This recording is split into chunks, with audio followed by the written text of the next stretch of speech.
Alright, now that we have our local LLM up and running with Olama, we need a way to connect our backend application to it. To do this, we are going to build a REST API, and for that, we will use a fantastic framework called FastAPI. You might ask why FastAPI? Why not other frameworks like, for example, Flask or Django? First of all, at the name says, it is incredibly fast. It is built on modern Python features and offer high performance, which is very important for us when we are dealing with AI models and agents.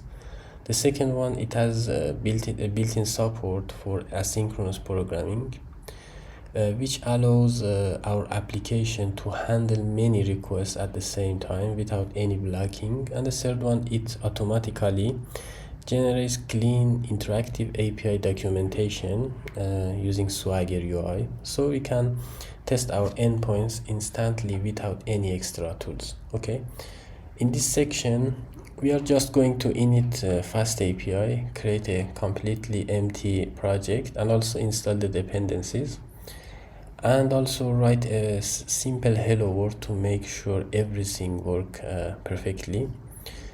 In the next video, we will connect this API to our local Olama instance. So let's open the code editor and start building. So here I just created a new folder and also created a virtual environment. So let's go. To run a FastAPI application, we need two main packages. Okay, the first one is FastAPI, the actual framework itself, and the second one is Uvicorn, a very fast web server that will run our FastAPI code. Okay, let's install both of them using pip. So let's open our terminal in VS Code and write this command: pip install FastAPI and also the Uvicorn. Hit the enter. So wait until these two packages install, and yes, the installation is complete. Let's create a new file here called main.py, and inside this file, let's write a few lines of code to get our server running. So let's type along with me. From FastAPI, let's import the FastAPI, and let's create so let's initialize the FastAPI app by creating a new variable called app, and that equals to FastAPI.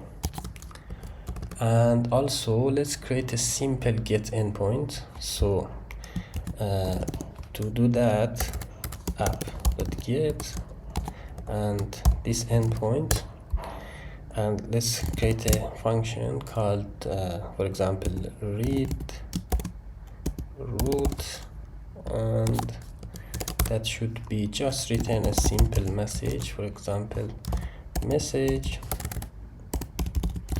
equals to hello world from FastAPI. Okay, let's save the code, and as you can see, that's it. Just 4 lines of code. We import the FastAPI, initialize the application instance, and just create a basic route at the root path that returns a simple JSON message.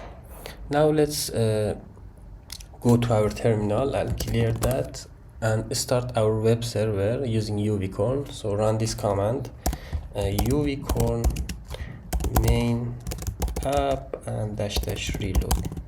Okay, let me explain this command quickly. The main refers to our Python file named main.py, and also the app here refers to the variable name we created here inside this file. And also -- reload is a super useful flag for development. Every time we change our code and save the file, the server will restart automatically. You don't need to manually stop and start it again. Okay, let's hit the enter. I think we have a typo error here.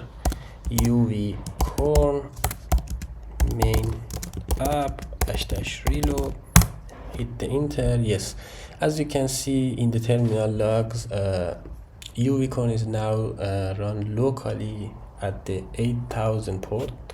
So let's go back to our web browser and open the localhost 8000 port, and as you can see we have this nice message here.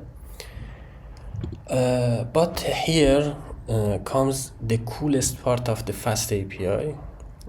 Go to the URL bar here and add the /docs at the end. Okay, so as you can see, FastAPI automatically generated a beautiful interactive documentation page for our API using Swagger UI. And as you can see, we can see our get route here.